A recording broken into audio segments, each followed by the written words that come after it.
bá mi láàrin ọjà gbogbo àwọn tó wà lọ́jà yẹn pátá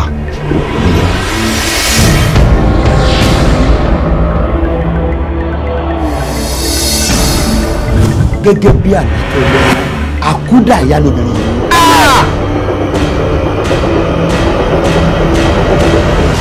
ayé tí wọ́n pa ọmọ lọ́fẹ́ yà ni ayé wọn fẹ́ fi àdúrà ṣe wálé ṣe o tún múra ságbá yẹn ló ń gbà kíkọ́ kí ló dé.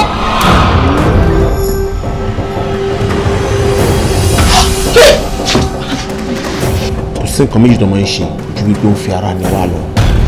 ṣe rí ojú èmi tẹ́ ń wo yìí mo ti fi rí nǹkan tí ẹnu mi ò lè sọ mo ti fi rí mẹ́wàá.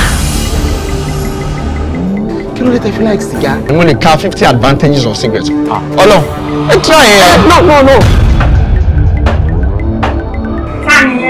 èmi ni. ìfọ̀rọ̀ ni ó tún ti bẹ̀rẹ̀ chọ́chọ́chọ́chọ́ tó máa ń ṣe láti kékeré òun ló bá délé ọkọ yìí o. mọ́mí kò ń ṣẹ́jú mi ẹ̀bù ní. ojú ẹ̀ tó bá fi wá ìwàkuwà definitely wá fi rí ìkúrí náà.